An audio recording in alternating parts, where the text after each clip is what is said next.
This is Boyd the Broker. You know, I suffered a major stroke in 2021. Now I've become an example of what can be accomplished with dedication, family, and above all, hope. I'm willing to discuss anything so that others will find inspiration to recover as well as I have. Boyd the Broker podcast, we got Allison Hales here. Thank you. And your accent is so awesome. And your story is very interesting. You're the founder at the Culture Club Surf Camp. Tell me all about this. How does it tie into ocean therapy? How does it tie into the beach? I want to hear all of it. So I'll give you the Cliff Notes. It's actually not a surf camp. It's actually a... Do you remember Cliff Notes? Nobody, I make that joke all the time, and nobody knows. Are we showing our age here? I don't know. Cliff Notes. That's awesome. I'm getting lots of points here. That is awesome. So we are a 360 culture club, actually. It's why it's called Culture Club. There's another reason why it's called Culture Club. I'll quiz you after air on that one. I'm listening. Yeah, we teach the kids volleyball, surfing. We bring out Surf Rider, Heal the Bay. We have a historian that teaches the kids about the location where we're at Bruce's Beach, and that's how we were birthed. 5 years ago, I lived on the Bruce's Beach Park, and I was inspired by the history and the story of what had happened there. And I was part of the Bruce's Task Force, the Manhattan Beach City Task Force. And after 8 months of working with them, I realized that not much impact was going to happen. So therefore, I stepped up and I realized that I could be a tour manager in my former life, that I could put the pieces together. So organically got in touch with some surfers, surf coaches and volleyball players. And now we even have Jenny Johnson from UCLA coaching our kids. She came out this camp, past camp. And how it ties into the Jimmy Miller Foundation and why we're here today is 4 of our campers are actually in the competition today, and 3 of them only learned how to surf last month. But you know it's all rigged, right? I'm going out at like 2:30 and I've already won. No, I'm with Dickie of Spider Surf. Yeah, well, I know I sold him a house like 20 years ago. And this is done. Like I'm doing the podcast and everything. It's already done. It's not. No, it's not, because we actually still have our team out there. So I don't know. I'm going to challenge you on that one. I've already taken a picture with the trophy. No, well, I think they were just joking with you. That's not funny. Accurate. Well, it's funny to me because I realized that you may not win. We have a really good chance of beating you. Now I have to win. Now, oh my gosh! Now I'm going to lose all my material. All I'm going to think about is winning. I have shorts on underneath here. Why I would never have known that. I'm ready to go. I didn't even know they were in there today. I'm doing it. I came back. So I got a story myself. I'm coming back from a stroke. And ocean therapy. Yeah, so Nancy told me about your story. And that's a month another ago, reason why I win. No, okay, well, no, okay, so it's kind of like fair, right? Because we've got the surfers that have never surfed before, and then we've got you and your incredible story. And only a month ago, I heard that you got back up there. Yep. And so congratulations, by the way. Thank because when you told me the story, I was like, wow. And then I forgot it was actually you that I'm talking to. So now you just reminded me of your story. That's me. Which is fantastic and great to hear. And knowing even more so makes me realize how much we really are giving these kids. We had 125 kids in September learning to surf and play volleyball and learn about beach culture and be included and feel a sense of belonging with this amazing Manhattan Beach community. It is all about the kids. You know, my kids here. And how old are they? I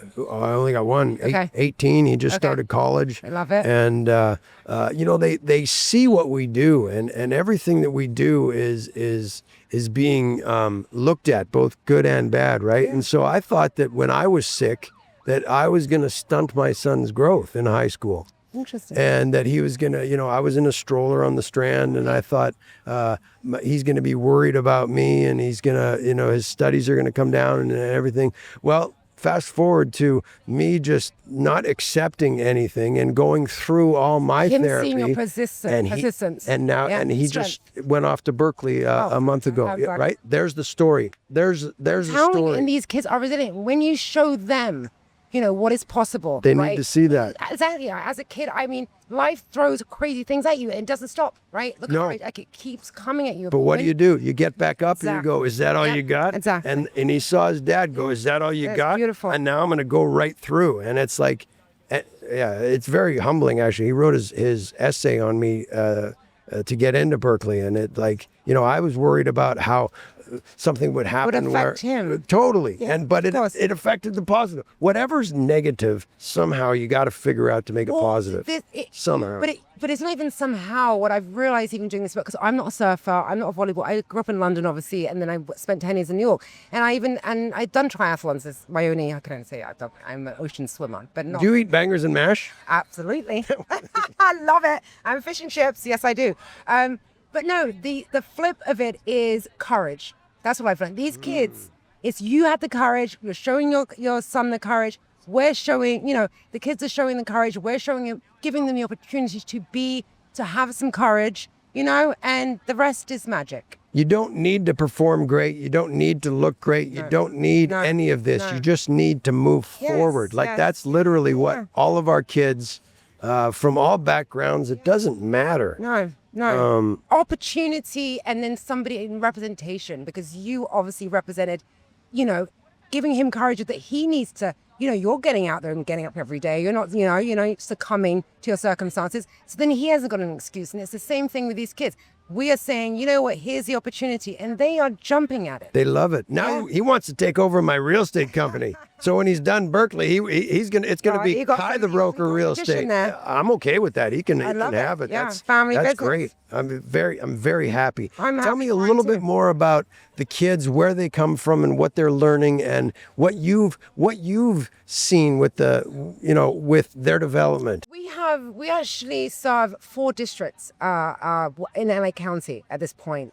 So we started off in 2021 with 30 kids. Supervisor Janice Hahn actually sponsored our first camp with 30 kids. In 2022, we got to 60 kids, and we're now at 125 kids. Wow. So we also have partnerships with 2 schools, 2 charter schools, one in South LA, Compton, one in Van Nuys in Inglewood, in the Valley. And we actually have 2 buses now that bus the kids down. Plus, on top of that, just word of mouth, our social media and our small CRM of a newsletter, word of mouth over these last 5 years. We have kids from, like I said, it could be Lancaster, the Valley, Inglewood, South LA, even the South Bay, because the whole point of this program isn't just to bring, kids that are from outside the South Bay to give them access. It's kids in the South Bay that don't have access. If their mother, brother, sister, Kids in general. Kids that don't have the culture in their life that have exposed them to volleyball, surfing, then where do they start? Where do they go? It's an expensive sport.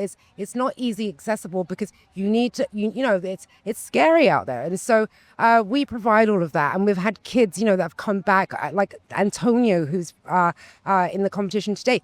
He came to our very first camp in 2021, and he was 7. He's now 11 competing today. We really. But he's not going to be upset if I win, right? Like, I don't want to destroy these kids' dreams. Well, you may have to sit this one out then, maybe. Man. I don't know. No, the kids have already gone. So their heats, I think, are separate from the adults. I think they wouldn't do that to you or to us. Allison, thank you so much. Yes, you're What a welcome. pleasure. Nice to meet you. Nice to meet And I love that accent. That's just, I can't get enough of it. And the cliff notes. Did you get all the cliff notes? Cliff notes. Nobody knows that. Like, oh my gosh, that's just so cool. What a pleasure to meet you. Thanks for coming on. And I hope to see you again soon. Appreciate it. Thank you. Take care. I'm Boyd the Broker. I appreciate you tuning into my podcast. I live in the real world. Where do you live?